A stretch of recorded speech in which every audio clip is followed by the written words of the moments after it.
আপোনাৰ প্ৰশ্নটোৰ পোনপটীয়া উত্তৰ দিবলৈ সম্ভাৱ্যবান নহ'ম কিয়নো মই মহাবিদ্যালয় সংবিধান সম্পূৰ্ণৰূপে পঢ়া নাই। কলেজৰ কোনো ধৰণৰ নীতি নিয়ম নজনাকে আমাৰ ছাত্ৰসকলক প্ৰতিনিধিত্ব কৰিব লাগিছে নেকি, প্ৰতিনিধিত্ব দিব লাগিছে নেকি?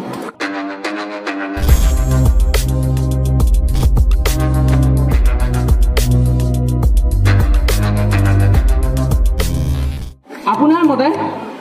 কি ৰাষ্ট্ৰীয়তাবাদ আৰু জাতীয়তাবাদ কি দুইটা বেলেগ বেলেগ বস্তু নেকি? উপস্থিত নৰ্থ লখিমপুৰ মহাবিদ্যালয়ৰ শিক্ষাৰ্থীসকল, আমাৰ গুৰুসকল আৰু ইয়াৰ সকলো কাৰ্যকৰ্তাক মই মোৰ ফালৰ পৰা সাদৰ প্ৰণাম জনাইছো। মই আগন্তুক নৰ্থ লখিমপুৰ মহাবিদ্যালয়ৰ ছাত্ৰ একতা সভাৰ সাধাৰণ নিৰ্বাচনত সহকাৰী সাধাৰণ সম্পাদক পদত মোৰ প্ৰাৰ্থিত্ব আগবঢ়াইছো। মোৰ নাম অন্বেষা নেওগ।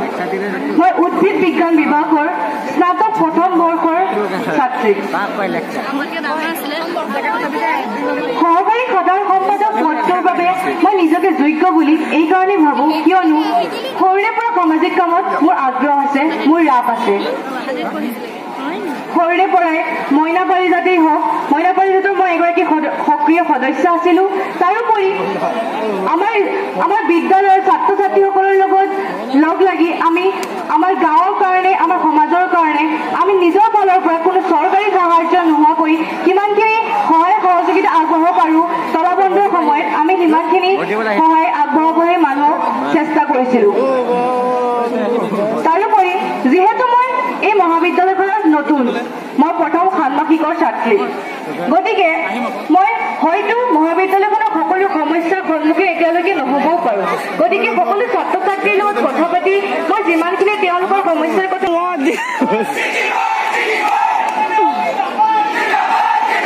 তেওঁলোকৰ সকলো ছাত্ৰ ছাত্ৰীৰ সমস্যাৰ কথা যিখিনি মই গম পাইছোঁ আৰু সেইখিনি মই আগলৈকে ছাত্ৰ ছাত্ৰীসকলৰ লগত কথা পাতি তাৰ সমাধান বিচাৰিবলৈ চেষ্টা কৰিম। কিয়নো যিকোনো এটা সমস্যাৰ সমাধান মই অকলে কৰিব নোৱাৰোঁ বা মোৰ সেই সমস্যাটোৰ সমাধান মোৰ ফালৰ পৰা যিটো হ'ব সেইটো সকলো ছাত্ৰ ছাত্ৰীৰ সমাধান নহ'বও পাৰে। গতিকে সকলো ছাত্ৰ ছাত্ৰীৰ লগত, শিক্ষাৰ্থীৰ লগত কথা পাতি একোটা সমস্যাৰ তেওঁলোকে কেনেধৰণৰ সমাধান বিচাৰে সেই সমাধান আমি কৰ্তৃপক্ষৰ সন্মুখত ডাঠি দাঙি ধৰিব পাৰোঁ যাতে সেই সমস্যা সমাধান কৰিবলৈ তেওঁলোক বাধ্য হ'ব পাৰে। তাৰোপৰি মই ছাত্ৰ আৰু ছাত্ৰী জিৰণি কোঠা বা আৱাসীসকলৰ গাৰ্লছ আৰু বইজ হোষ্টেলৰ ছাত্ৰ ছাত্ৰীসকলৰ লগত মই কথা পাতি যিমান গম পাইছোঁ যে ছাত্ৰী নিবাসৰ আৱাসীসকলে মোক কৈছিলে যে তেওঁলোকৰ চাৰিওফালে পৰিষ্কাৰ পৰিচ্ছন্নতাৰ এটা সমস্যা আহি পৰিছে আৰু সেই সমস্যাৰ সমাধান এতিয়ালৈকে কলেজ কৰ্তৃপক্ষৰ পৰা অহা নাই। মই আজি এই মুহূৰ্ততে আপোনালোক সকলো সন্মুখত মই এইটো এটা কথা দিব পাৰিম যে আমাৰ ফালৰ পৰা যিমানখিনি হয় আৰু ছাত্ৰ ছাত্ৰীসকলৰ লগত কথা পাতি সেই ছাত্ৰী নিবাসৰ চাৰিওফালে যিটো পৰিষ্কাৰ পৰিচ্ছন্নতাৰ সমস্যাৰ সন্মুখীন হৈছে সেই সমস্যাটো কেনেদৰে সমাধান কৰিম আমি সকলোৱে মিলি এটা সমাধান উলিয়াব লাগিব আৰু আমি কৰ্তৃপক্ষক তাৰ বাবে সেই সমস্যাৰ সমাধান কৰিবলৈ আমাৰ ফালৰ পৰা আবেদন দিব লাগিব। তাৰোপৰি মই সকলো শিক্ষাৰ্থীক ক'ব বিচাৰোঁ যে আমি যেতিয়া নিৰ্বাচন খেলিবলৈ আগবাঢ়ি আহিছোঁ গতিকে ৰাজনীতি শব্দটো ইয়াত সোমাবই, কিন্তু ছাত্ৰ ৰাজনীতি আৰু পেছাগত ৰাজনীতি দুয়োটাৰ পাৰ্থক্য আছে আৰু মই ভাবোঁ ইয়াৰ মাজৰ পাৰ্থক্যটো মই ভালদৰে বুজি পাওঁ। গতিকে যিহেতু ছাত্ৰ ছাত্ৰীসকলে দেশখনৰ ভৱিষ্যত, গতিকে আমি আগলৈ গৈ এই দেশখনক ৰাজনীতিৰ ক্ষেত্ৰত বা সকলো ক্ষেত্ৰত আগবঢ়াই নিব লাগিব। গতিকে মই ছাত্ৰ ৰাজনীতিৰ ফালৰ পৰা এই মহাবিদ্যালয় একেখন পতাকাৰ ফালৰ পৰা শিক্ষাৰ্থীসকলৰ কাৰণে, ছাত্ৰ ছাত্ৰীসকলৰ কাৰণে আৰু এই মহাবিদ্যালয়খন আগুৱাই নিবলৈ কাৰণে যিমানখিনি পাৰোঁ সকলোৰে লগত মিলি একেলগে আমি তাৰ সমাধান উলিয়াম বুলি আজি মই আপোনালোকৰ সন্মুখত প্ৰতিশ্ৰুতিবদ্ধ হৈছোঁ।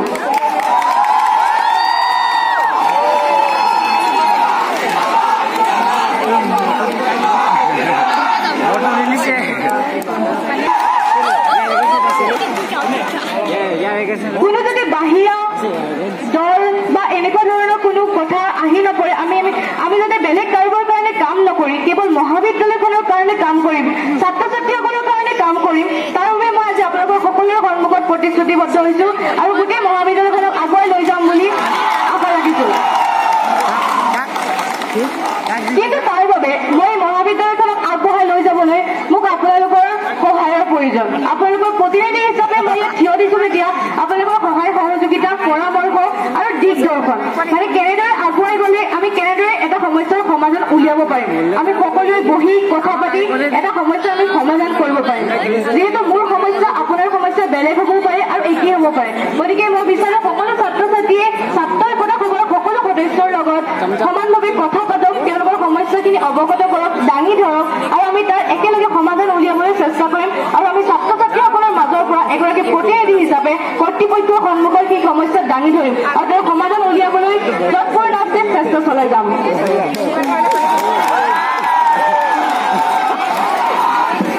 মহাবিদ্যালয় পতাকাখনৰ তলতে সকলো ছাত্ৰ ছাত্ৰীৰ হৈ আজীৱন কাম কৰি যাম বুলি মই আজি আপোনালোকৰ সন্মুখত কথাও দিছো ধন্যবাদ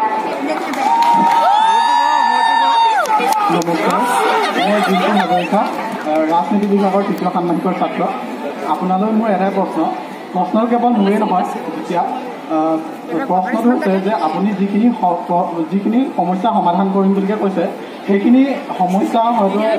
এজন উপযুক্ত GS হ'লেও পাৰে কিন্তু আপুনি প্ৰতিনিধি আগবঢ়াইছে AGS হয় গতিকে আপুনি নিজকে কি কাৰণত GSৰ কাৰণে যোগ্য নাই বুলি ভাবিলে ধন্যবাদ আপোনাৰ প্ৰশ্নটোৰ কাৰণে এটা কথা আছে দেখি শিকা আৰু ঠেকি শিকা মই এই মহাবিদ্যালয়খনত নতুন প্ৰথম ষান্মাসিকৰ ছাত্ৰী বৰ্তমান মই মহাবিদ্যালয়খনত আহি যিমানখিনি সমস্যা দেখিছো বা যিমানখিনি ভাল গুণ দেখিছো সেই সকলোবোৰ দেখি শুনি বৰ্তমান মই নিজকে সাধাৰণ সম্পাদক পদৰ বাবে যোগ্য বুলি নাভাবো কিন্তু এনেকুৱা নহয় যে আগলৈ গ'লে আমি নিশিকিম আমি মানুহ হয় আমি যেতিয়া আগবাঢ়ি গৈ থাকিম এই ক্ষেত্ৰখনৰ সকলো দিশৰ পৰা আমি শিকি গৈ থাকিম আৰু আমি মানুহৰ জীৱনৰ গোটেই জীৱনটো শেষ মুহূৰ্তলৈকে শিকে গতিকে মই যেতিয়া এই পত্ৰৰে নিজকে যোগ্য বুলি ভাবিম তাৰ বাবেই মই আগবাঢ়ি আহিম কিন্তু বৰ্তমান মোৰ অভিজ্ঞতা আৰু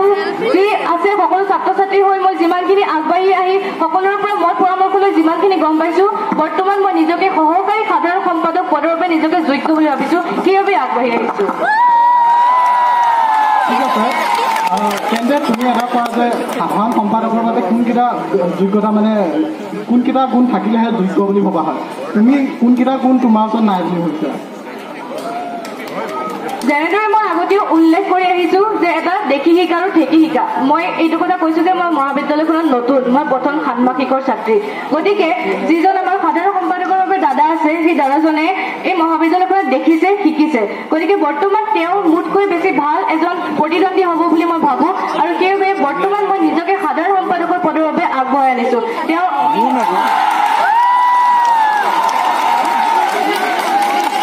নেতৃত্ব গুণ মোৰ গাতো আছে তেওঁৰ গাতো আছে কিন্তু সকলোৰে বাবে পদটো বেলেগ বেলেগকৈ নিৰ্ধাৰণ কৰি এই কাৰণে দিছে যাতে আমি সকলোৱে মিলি একোটাকৈ সকলো সমস্যাৰ মহাবিদ্যালয়খনক আগুৱাই নিব পাৰো মোৰ পদটো মোৰ বাবে যিখিনি দায়িত্ব আহিব কৰ্তব্য আহিব সেই সকলোখিনি মোৰ ফালৰ পৰা মই সম্পূৰ্ণৰূপে পালন কৰি যাম যদি সাধাৰণ সম্পাদকক মোৰ ফালৰ পৰা যিমানখিনি প্ৰয়োজন হয় মোৰ যিমানখিনি মোৰ ফালৰ পৰা সহায় সহযোগিতাৰ প্ৰয়োজন হয় সকলোখিনি মোৰ ফালৰ পৰা কৰি যাম তেওঁ আগুৱাই লৈ যাব আৰু আমি সকলোখিনিক লৈ যাম আমি ছাত্ৰ প্ৰতিনিধি গতিকে ছাত্ৰ ছাত্ৰীসকলৰ হৈ ছাত্ৰ ছাত্ৰীসকলৰ ভালৰ বাবে ছাত্ৰ ছাত্ৰীসকলৰ সা সুবিধাখিনি সমস্যা সমাধানৰ বাবে আমি সকলো একেলগে আগুৱাই যাম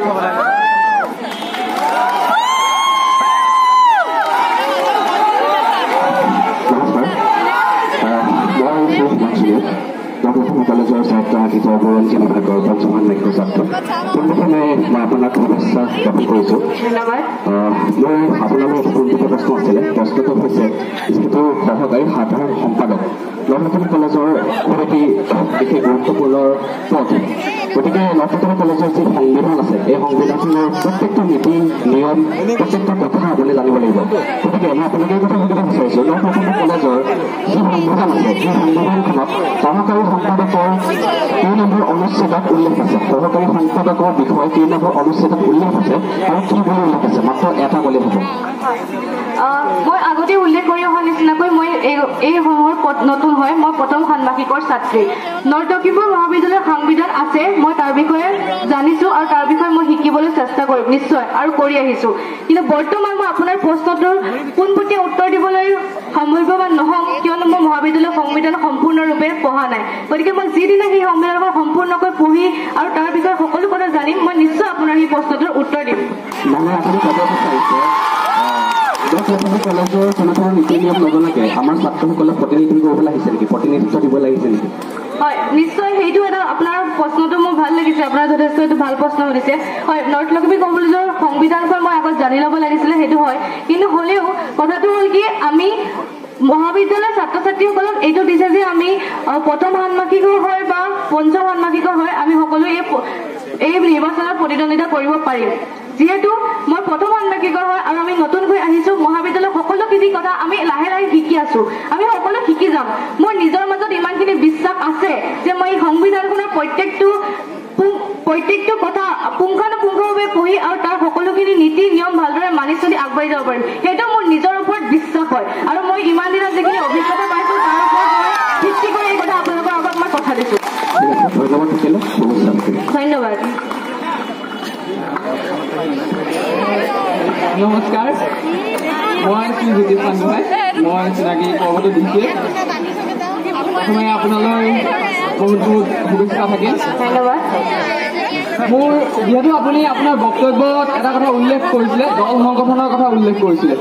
গতিকে মোৰ প্ৰশ্নটো হ'ব আপুনি নিশ্চয় জানে যে ৰাষ্ট্ৰীয়তাবাদ আৰু জাতীয়তাবাদ আপোনাৰ মতে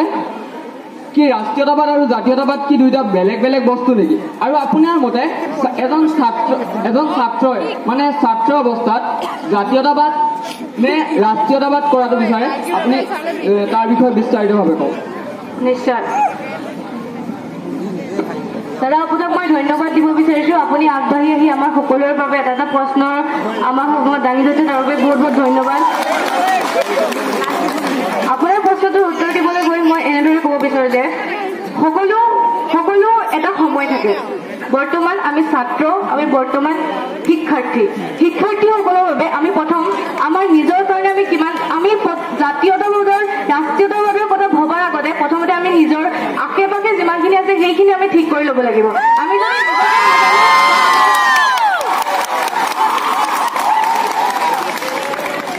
মই ভাবো জাতীয়তাবাদ ৰাষ্ট্ৰীয়তাবাদৰ যোৱাৰ আগতে আমি এতিয়া এই নৰ্থ লখিমপুৰ মহাবিদ্যালয়ৰ ছাত্ৰ ছাত্ৰী প্ৰথমতে আমি নৰ্থ লখিমপুৰ মহাবিদ্যালয়ৰ কাৰণে কাম কৰিম তাৰ পাছত আমি জাতীয়তাবাদৰ কাৰণে কাম কৰিম তাৰ উচিত সময় থাকে আৰু আমি সেই সময়মতে কাম কৰি যাব লাগে বুলি মই ভাবো মোৰ ফালৰ পৰা ধন্যবাদ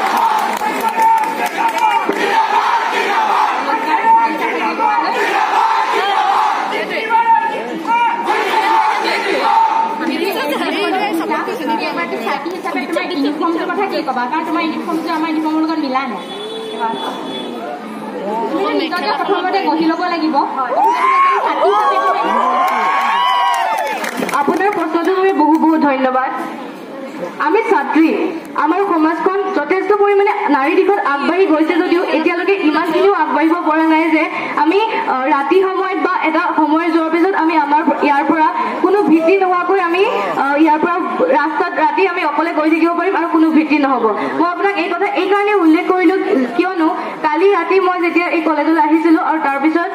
এই কলেজৰ পৰা ৰাতি মোৰ যোৱাৰ অকণমান সময় বাঢ়ি গ'ল গতিকে মই ৰাতি ঘৰলৈ যাব নোৱাৰোঁ যিহেতু মোৰ ঘৰ ইয়াৰ ওচৰত নহয় অলপ দূৰৰ পৰা হয় সেইকাৰণে মই ৰাতি ঘৰলৈ গৈ নিজৰ সাজ পোছাকটো ঠিক কৰি আহিব নোৱাৰিলোঁ আৰু মই ইয়াতে থাকি দিব লগা হ'ল সেইকাৰণে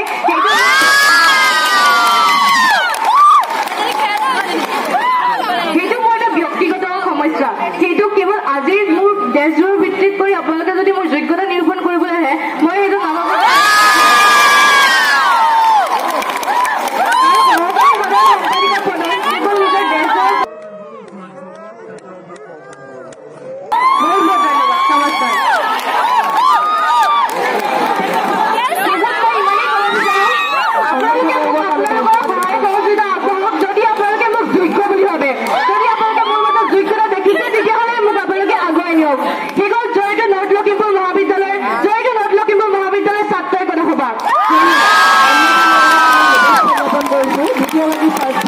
অন্বেষা কৰা এতিয়া পৰিচয় জানিবৰ কাৰণে আমন্ত্ৰণ জনাইছোঁ